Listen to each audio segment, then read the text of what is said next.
Professor doctor Aslam Nadeem صاحب، doctor نصر اللہ ناصر صاحب اور دیگر مہمانان گرامی، السلام علیکم۔ میں بڑی دیر سے سوچ رہا تھا کہ ناصر صاحب سے میرے کتنے رشتے ہیں، اور یقین مانیے کہ میں گننے میں اگر کوتاہی نہ کروں تو ان سے کئی رشتے، 3 رشتے میں آپ سے ذکر کر دیتا ہوں، آپ کو اس سے کوئی تفصیل سمجھ آ جائے گی کہ باقی کتنے رشتے ہیں جو نصر اللہ ناصر صاحب کے ساتھ میرے ہیں۔ سب سے پہلا رشتہ یہ ہے کہ یہ میرے بڑے بھائی، بہت مہربان اور شفیق بھائی ہیں، اور ان کی شفقت کا اندازہ اس سے لگائیے کہ میں جب پی ایچ ڈی کرنے امریکہ جا رہا تھا تو باقاعدہ مجھے ہوائی اڈے پر رخصت کرنے کے لیے تشریف لائے۔ یہ ان کی محبت تھی، اور صرف یہ نہیں، اپنے ساتھ ریڈیو کے باقی دوستوں کو مل گیا۔ تو دوسرا رشتہ ان سے ریڈیو کے حوالے سے کہ 1975 سے ریڈیو سے جو رابطہ 1977 سے میرا ہوا، اس کے بعد ناصر صاحب کے ساتھ کام کرنے کا اتنا موقع ملا کہ بسا اوقات ہم ایک دوسرے کو گھسیٹتے تھے۔ ان کی ضد ہوتی تھی کہ جو پروگرام اس وقت میرے پاس ہے وہ تم نے کرنا ہے، اور میری ضد یہ ہوتی تھی کہ کچھ اور لوگوں کو بھی موقع فراہم کر دیجیے کہ ورنہ باقی دوست کو بتا دو۔ اور سب سے بڑا رشتہ جس کا بھی میں تھوڑی دیر پہلے ذکر بھی کیا، میں خود سانت اسرائیل ہوں، سائنس کا ایک طالب علم ہوں، مائتھالوجی سے کوئی تعلق نہیں ہے، لیکن جس طرح سے ان کو اس دھرتی سے محبت ہے ویسے ہی محبت مجھے بھی اس دھرتی سے ہے، لیکن سائنس کا طالب علم ہونے کے ناطے مائتھالوجی کے بجائے فیکٹس اینڈ فیگرز چاہتا ہوں۔ انہی فیکٹس اینڈ فیگرز کے حوالے سے نیچر کا ایک پیپر جن کا ڈاکٹر صاحب نے ابھی ذکر کیا، شاید ہوتا ہے ستلج اور ہاکڑا کے حوالے سے، اور میرے ذہن میں پہلا نام جس شخص کا آتا ہے کہ جس سے مجھے یہ پیپر ڈسکس کرنا چاہیے وہ نصر اللہ صاحب۔ چنانچہ ایک شادی کے موقع پر بھی اکٹھے ہوتے ہیں تو میں ڈاکٹر صاحب سے ذکر کرتا ہوں کہ ڈاکٹر صاحب فیکٹس اینڈ فیگرز کے ساتھ کچھ سائنسدانوں نے یہ ثابت کیا ہے جو آپ کے نظریات کے خلاف جاتا ہے۔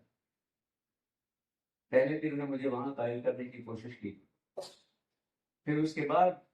کچھ دن بعد ان کی طرف سے مجھے ایک میگزین کی کاپی ملی، کہنے لگے میں نے اس آرٹیکل کا جواب نہیں دیا، اس کو پڑھ لینا۔ میں نے ان سے گزارش کی کہ سائنس جس نہج پہ پہنچ چکی ہے اس کے ذریعے اب ماضی کی کھڑکیوں میں جھانکنا بہت آسان ہو چکا ہے۔ میں ایک مثال آپ سب کی خدمت میں پیش کر دیتا ہوں۔ منگولوں کے بارے میں مشہور ہے کہ منگول چائنا سے نکلے تھے اور تباہی پھیرتے ہوئے، مار دھاڑ کرتے ہوئے ایسٹرن یورپ تک وہ پہنچ گئے تھے، آسٹریا تک پہنچ گئے تھے، لیکن پھر یک کیا ہوا تاریخ میں اس کے بارے میں کچھ نہیں لکھا، وہ وہاں سے واپس پلٹ آئے، حالانکہ وہ اس سے آگے جا سکتے تھے۔ بہت عرصے تک تاریخ دان اس مخمصے کا شکار رہے کہ منگول آگے کیوں نہیں گئے۔ چند سال پہلے کچھ سائنسدانوں نے اس کام کا بیڑا اٹھایا، اور وہ خوبصورت ٹیکنیک میں آپ کے سامنے آسان الفاظ میں پیش کرتا ہوں، جس کے ذریعے انہوں نے اس سوال کا جواب تلاش کیا اور پھر دنیا کو بتایا کہ منگول واپس کیوں آئے تھے۔ آپ سب نے دیکھا ہوگا کہ درخت جب بڑھتا ہے تو اس کے تنے کے اندر ہر سال کے حساب سے کچھ رنگز بنتے ہیں، اینول رنگز کہا جاتا ہے۔ تو اس سے ایک تو کسی درخت کی عمر کا اندازہ ہوتا ہے کہ یہ درخت کتنا پرانا ہے، لیکن اس کے ساتھ ایک اور بڑی خوبصورت سی بات منسلک یہ ہے کہ اس سال کا موسم اس رنگ کی موٹائی اس کو ڈیسائیڈ کرتا ہے۔ تو یہ سائنسدان انہوں نے کہا ایسا کرتے ہیں، آسٹریا کے ان جنگلات میں درختوں کا ایک جائزہ لیتے ہیں اور اس سے اندازہ لگانے کی کوشش کرتے ہیں کہ جس زمانے میں منگول یہاں تھے اس زمانے کا موسم کیسا ہے۔ چنانچہ ہم لوگ ہوتے تو پورا درخت کاٹ دیتے، انہوں نے درخت نہیں کاٹا، درخت سے سیمپل لیا، اس سیمپل کے ذریعے وہ ایک ایک رنگ کاؤنٹ کرتے ہیں، وہ اس رنگ تک پہنچے جہاں تاریخ ہمیں بتاتی ہے کہ منگول اس وقت آسٹریا میں موجود تھے،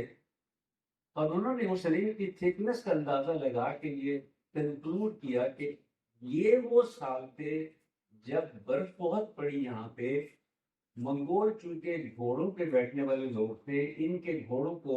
سروائیو کرنے کے لیے چراگاہیں چاہیے تھیں، لیکن ان سالوں میں برف اتنی پڑ گئی تھی کہ وہ چراگاہیں دلدلی علاقوں میں کنورٹ ہو گئی تھی،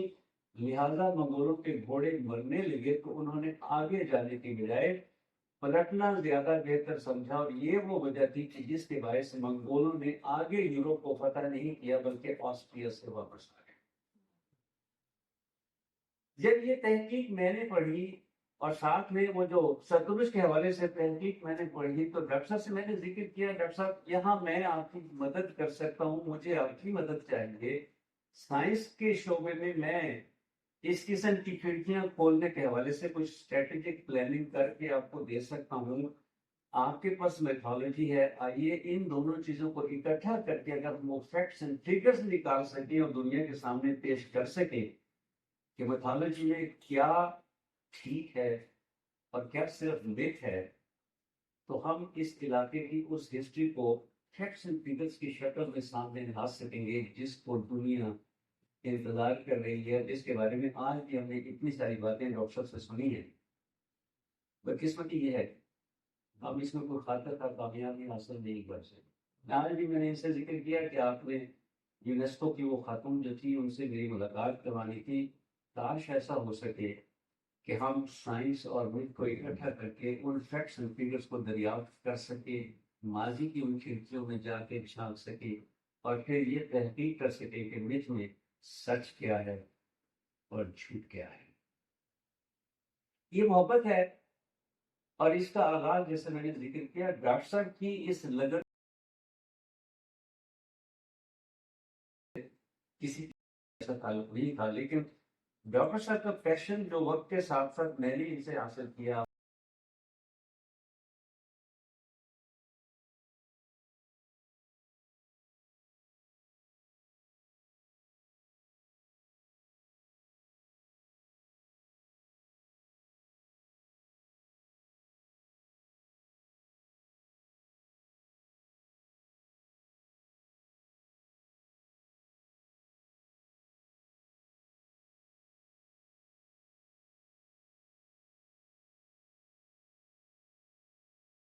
دنیا کے سامنے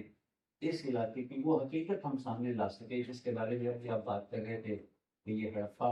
اور موہنجو-دڑو سے پہلے کی تہذیب ہے، لیکن فی الحال یہ کہانیاں صرف کتابوں میں موجود ہیں، یا ڈاکٹر صاحب جیسے داستان گوئی جب ہمیں سناتے ہیں تو ہم اس سے ہمیں کھو جاتے ہیں۔ کاش ایسا ہو کہ داستان کو یہی رہے، لیکن اس داستان گوئی میں ہم میتھ کے ساتھ ساتھ فیکٹس اینڈ فگرز کو بھی شامل کر سکیں۔ پھر سے دعائیں ہیں، اللہ تعالیٰ کو سلامت رکھے۔ وسیع کے مسعود صاحب کا بھی بہت شکریہ کہ وہ اس قسم کی محفلیں سجاتے ہیں۔ یہ